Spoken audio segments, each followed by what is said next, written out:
All real estate analyst positions are not created equal, and the experience you'll get in an entry level role can vary a lot based on the specific part of the industry that you choose to pursue. Investment sales analyst and acquisitions analyst roles are prime examples of this, with these being two of the most desirable entry points into the commercial real estate industry, but each of these paths can also end up taking your career in a very different direction. And if you're watching this and these are two career options that you are seriously considering and you want to get some more clarity on the pros and cons of each of these paths, in this video, I want to talk through the difference between investment sales analyst roles in brokerage and acquisitions analyst roles on the principal or ownership side of the business, and some reasons why you might want to start out in or avoid each of these paths.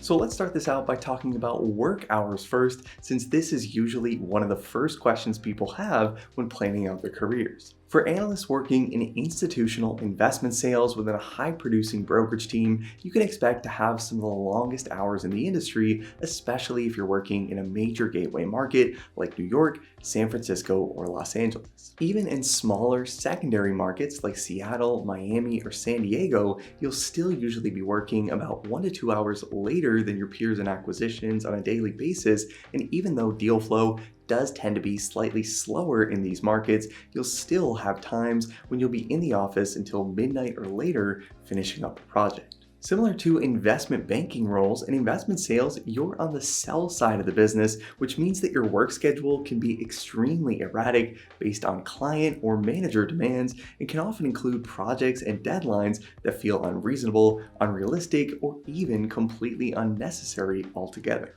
In brokerage, a lot of your work can feel like you're running a fire drill for no apparent reason, working long hours to do things like get a BOV out on time on a listing you know you won't win, or putting weeks of work into an offering memorandum on a deal you know ultimately won't end up trading hands, which can make these long hours even more frustrating when the work that you're doing doesn't go anywhere. But on the principal side, on the other hand, while work hours can be demanding, especially at major private equity firms in cities like New York and LA, you're working on the buy side of the business, which means that you become the client, which usually gives you a little bit more work-life balance. And even though not unlike in brokerage, you won't win every deal you go after, your pursuit of a deal and the associated workload with that property is generally going to be directly correlated to how serious your company is about actually acquiring the property that you're analyzing. So even though the majority of the deals you work on in acquisitions won't end up closing, running a quick initial underwriting on a property is usually going to be significantly less upfront work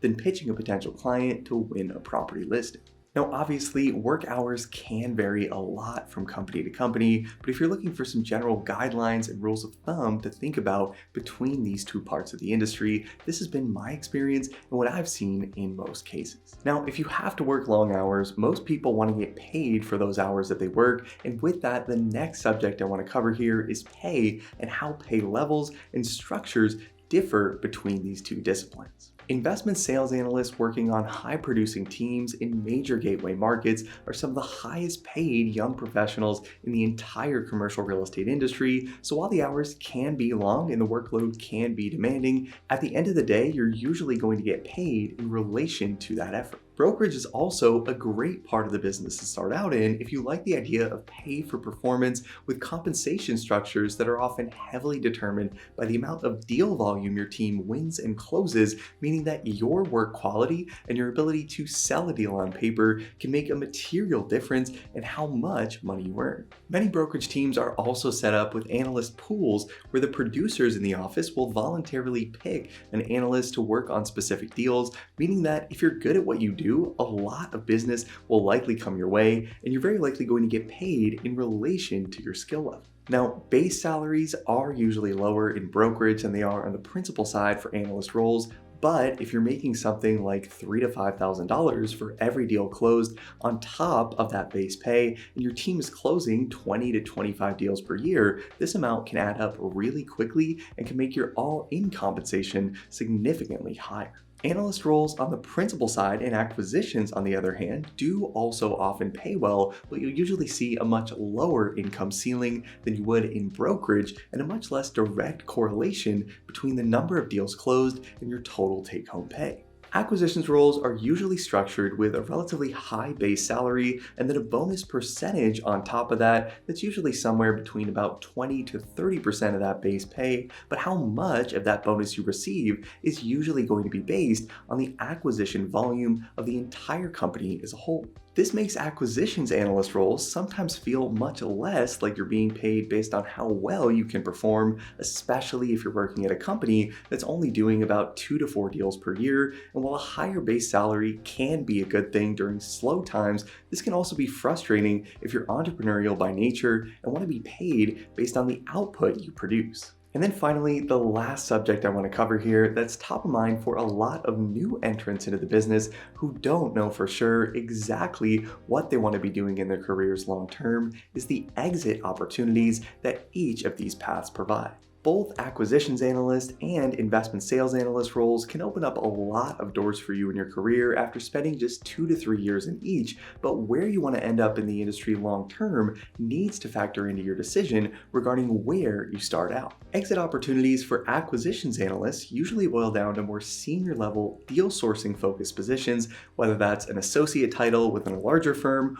or a director or VP title if you're transitioning into a smaller company and moving into a leadership role. Acquisitions analyst positions also tend to prepare people very well for real estate entrepreneurship, teaching you how to analyze investment opportunities, how to present these opportunities to equity partners and lenders, and how to get deals across the finish line and added to your portfolio. These types of roles also often do a great job of teaching you the intricacies of equity partnership structures, including the implications of these structures on the cash flows to each partner on a deal, which can be really helpful insight to have when you're structuring your own deals in the future and raising third-party capital to get your deals done. And on the investment sales side of things, the exit opportunities here are also really strong, but these tend to open up some different opportunities than you might otherwise see coming from an acquisitions background. Investment sales analyst positions can often lead to quicker early career progression and can make it easier to land acquisitions roles at some of the top firms in the industry, especially if you're working with institutional clients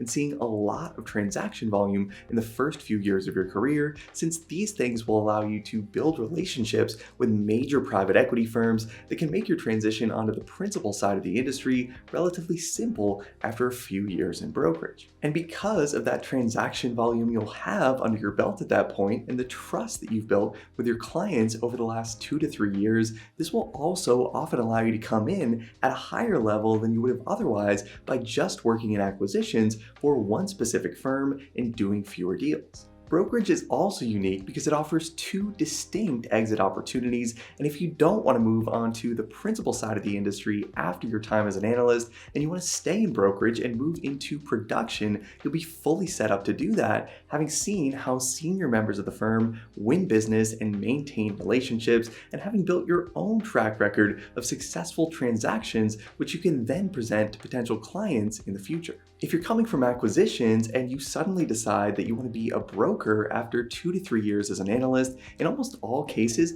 you won't be able to move directly into production, and you're likely going to be required to spend another 2 to 3 years in an investment sales analyst role before becoming a producer. This can be extremely frustrating for someone who doesn't want to start over completely at 26 or 27 years old, which can make investment sales a great path for people who want the optionality to be able to either build a career as a broker or to transition into acquisitions in the future if they choose to move out of brokerage and it isn't the right fit. Ultimately, both of these positions can be great ways to start your career in commercial real estate, but if you're trying to decide between the two, I hope this is helpful to find the right fit for you. And if you want to make sure you have the skills you'll need to land a job in acquisitions or investment sales at a top real estate, private equity, or brokerage firm, as always, make sure to check out our all-in-one membership training platform, Breaking the CRE Academy. A membership to the Academy will give you instant access to over 120 hours of video training on real estate financial modeling and analysis.